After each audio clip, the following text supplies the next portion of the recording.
Bonjour à tous et bienvenue sur Crypto Flash, la chaîne de l'actualité crypto. Aujourd'hui, nous allons parler encore de la SEC et des crypto-monnaies. Je vais aussi vous parler Ethereum et d'un certain nombre de projets qui sont en train de se rapprocher d'Ethereum. On va aussi parler d'Aptos, on va parler aussi de vulnérabilité sur les wallets crypto.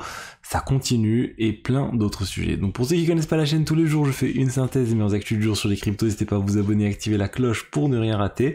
Et aujourd'hui, au niveau du cours des crypto-monnaies, c'est plus ou moins stable. On est sur 24 heures à une légère baisse de 0,04%. Alors, il faut savoir qu'il y a eu quand même les chiffres de l'inflation aux États-Unis qui sont tombés.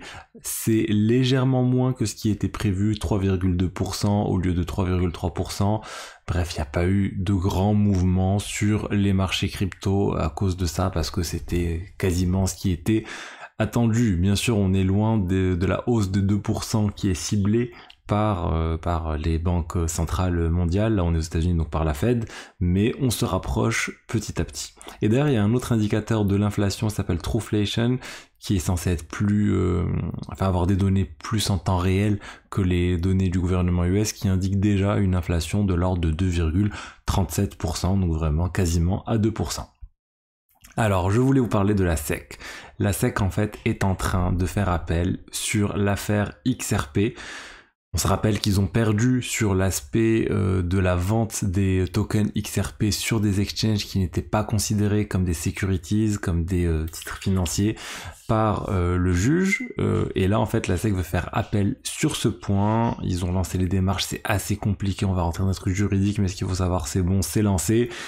Ça veut dire que ça va encore durer, je ne sais pas combien de temps, plusieurs mois, honnêtement aucune idée, mais ce qu'il faut savoir c'est que c'est très très important pour la SEC et ils l'ont dit dans leur appel, on va dire, cette décision a des conséquences sur d'autres affaires en cours. On pense bien sûr à Coinbase et à Binance, parce que si c'est pas considéré comme des securities le fait de vendre ces tokens sur des exchanges, et ben Coinbase et Binance n'auront plus cette problématique avec la SEC. Donc voilà, écoutez, c'était plus ou moins attendu, on se doutait que la SEC n'allait pas laisser passer tout ça, et là ça se confirme. Et c'est une mauvaise nouvelle à court terme, j'ai envie de dire, pour XRP, parce que ça veut dire que ça va encore durer. Après, si c'est encore confirmé par un juge, là ça serait vraiment une bonne nouvelle pour les cryptos de manière globale, en fait, pour tout l'écosystème, parce qu'on voit bien que ça a un impact sur plein d'autres choses.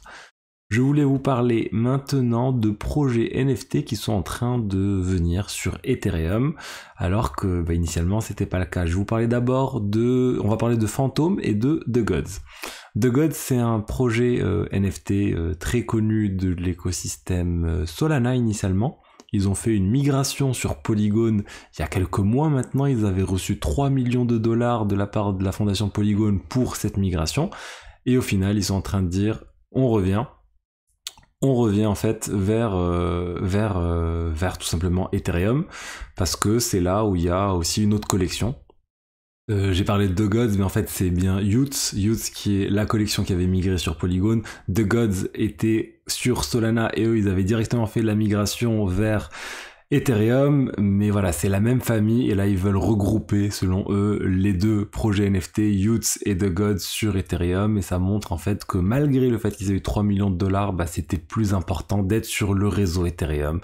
Pour l'aspect liquidité, pour l'aspect communauté, en fait, il y a plus de choses en ce moment qui se passent sur Ethereum et les gens sont en train de se regrouper sur Ethereum avec les solutions de niveau 2 justement qui commencent à faire de plus en plus parler d'elles, et notamment sur Phantom. Vous connaissez Phantom, le projet qui est pas mal en difficulté ces derniers temps, mais là on a André Cronjeux de la fondation Phantom qui a dit en fait qu'ils étaient en train de réfléchir à passer en fait Phantom en solution de niveau 2 sur Ethereum. Ils sont en train de voir l'OP-Stack, ils sont en train de voir un peu tout ça. Il le dit pas aussi clairement que ça, il aime pas en fait le terme de layer 2, pour lui c'est juste une sidechain avec un bridge, mais concrètement ils sont en train de s'intéresser à transformer Phantom en layer 2, ça veut dire que Phantom au final paierait des frais de transaction sur le réseau Ethereum, et c'est aussi pour ça que les gens sont très optimistes sur Ethereum, parce que plus il y a de solutions de niveau 2, plus il y a de transactions qui vont être réalisées sur ces solutions de niveau 2, plus il y aura de frais qui vont être payés sur le réseau principal Ethereum. Plus il y a de frais, plus il y a potentiellement d'Ether qui sont brûlés, vu comment ça fonctionne sur Ethereum. Donc voilà l'une des raisons pour lesquelles tout le monde est en train de... Enfin tout le monde, beaucoup de personnes pensent que le futur vraiment est très... enfin qu'Ethereum est bien positionné pour le futur avec tous ces projets qui sont en train de venir sur Ethereum, plus les solutions de niveau 2. Ensuite, on va parler d'une autre solution de niveau 1 cette fois, d'Aptos, qui vient de faire un partenariat avec Microsoft, et regardez le cours d'Aptos, comment il a explosé, si on peut dire, il est passé de 6,7 à 7,7.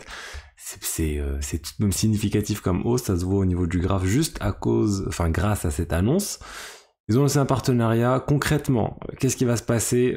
C'est que d'un point de vue vraiment pratique, juste on a Aptos qui va se mettre à utiliser la technologie de Microsoft Azure OpenAI. Donc ils vont utiliser les API d'OpenAI que fournit Azure pour développer un certain nombre de services et des solutions innovantes. Ils vont aussi réfléchir à mettre en place des solutions autour de la tokenisation, les paiements numériques, des CBDC.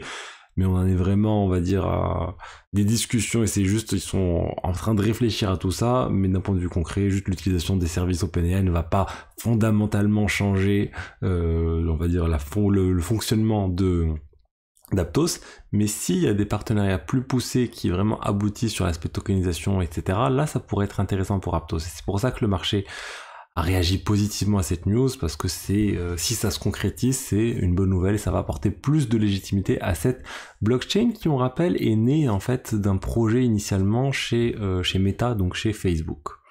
Ensuite, on a encore des problématiques autour de wallets crypto, et cette fois c'est les wallets de type MPC. Vous savez, c'est la technologie multi-party computation, c'est quelque chose qui est très très à la mode en ce moment. Globalement, si je résume, ça permet de diviser, on va dire, une clé privée en plusieurs clés privées qui sont détenues par des entités différentes, et ça permet de sécuriser des wallets. Par exemple, Coinbase a un wallet as a service sur le sujet où en fait eux ils gardent une partie de la clé, vous avez une partie de la clé, et ça permet au cas où vous perdez votre clé, eux ils peuvent toujours vous aider à récupérer vos cryptos. Et là, en fait, on a Fireblocks qui a trouvé une faille de sécurité sur le protocole MPC, sur un certain nombre de protocoles MPPC tels que GG18, GG20 et aussi Lindle 17. Bref, tout ça, ça veut dire que c'est des failles qui ont été trouvées pas au niveau du code, on va dire, mais vraiment au niveau limite du design tel que ces protocoles avaient été définis. Donc c'est quelque chose qui devrait impacter tous les protocoles qui mettent en place toutes les applications, tous les wallets qui mettent en place ces protocoles. On n'a pas la liste exhaustive, mais il y en a plus de 16 a priori. Et les seuls qu'on a officiellement, c'est Coinbase, leur wallet as a service. On a aussi Zengo. Et on a eu l'avis en fait du CTO de Ledger qui dit écoutez, la technologie MPC c'est pas quelque chose de robuste actuellement, ça n'a pas été pensé pour ça, attention, soyez vigilants. Et c'est vrai, honnêtement, j'ai assisté aussi à des conférences dernièrement sur le sujet où on disait que c'était vraiment pas au point pour l'instant MPC, donc faut être vigilant sur tous ces sujets. Il y a d'ailleurs Vitalik, on lui avait posé la question aussi dans un FAQ il y a pas longtemps, dans un amas sur Twitter, entre ce qu'il préférait entre les MPC ou les wallets multisig, et il était vraiment plus sur l'aspect multisig. On va parler maintenant de finances décentralisées, avec Binance qui vient d'annoncer un investissement de 5 millions de dollars dans Curve. Donc globalement, je pense qu'ils ont dû racheter du token Curve au fondateur de Curve. 5 millions de dollars, c'est pas négligeable, et en contrepartie, Curve va explorer le déploiement de Curve sur la BNB Chain. Donc voilà, c'est l'accord qu'ils ont dû mener. Ils vont déployer Curve sur la BNB Chain, et en contrepartie, ils reçoivent cet investissement. Dans cette période difficile de post-piratage de Curve, ils ont toujours pas récupéré d'ailleurs la totalité de l'argent. La position a failli se faire liquider massivement vu ce qu'avait Michael Egorov sur les exchanges, sur les plateformes plutôt décentralisées de lending.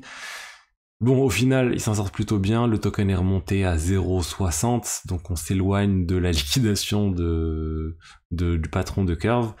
Mais voilà, on voit bien que Curve a dû vraiment aller chercher partout de l'argent pour être sauvé. J'ai plein d'investisseurs différents, et ça montre aussi que ces sociétés-là, Binance, il y en a eu d'autres, il y avait eu Justin Sun, il y a eu plein d'autres investisseurs qui ont mis des millions de dollars. Donc ils sont maintenant un peu liés à Curve et pour moi ça aussi c'est plutôt une bonne chose. Et petite news rapide sur l'aspect sécurité, on s'éloigne un peu de la crypto, mais il y a une nouvelle attaque qui touche les CPU, les serveurs, vraiment le cœur des ordinateurs. Ça s'appelle Downfall. Vous avez le downfall.page pour voir plus de détails, mais globalement la problématique, c'est que si vous avez plusieurs serveurs virtuels qui tournent sur le même CPU, ce qui est très courant au niveau du cloud, potentiellement on peut accéder aux données de l'un depuis l'autre, ce qui casse ce cloisonnement entre serveurs, et ça pourrait être problématique pour certains services crypto qui sont dans le cloud. Et la correction aussi, elle est compliquée parce que elle est simple, mais ça coûte de la puissance CPU, donc on va voir si les gens vont mettre en place tout ça. Et aussi sur ma vidéo que j'avais fait sur la supraconductivité, je suis encore toujours le sujet. Les derniers articles ne sont pas du tout rassurants. Donc on est en train de s'éloigner de la confirmation, malheureusement, de cette découverte. Je vous tiens au courant quand j'ai plus d'informations. Là vraiment c'est toujours plein d'articles et des fois c'est positif, des fois c'est négatif, mais on se tourne plus sur l'aspect négatif en ce moment, sur le fait que ça soit vraiment des supraconducteurs. Donc voilà ce que j'avais à vous dire aujourd'hui sur les diverses actualités crypto du jour. J'espère que le contenu vous a plu. Si c'est le cas, n'hésitez pas à liker, à commenter, à vous abonner. Et je vous dis à demain pour la suite. Au revoir.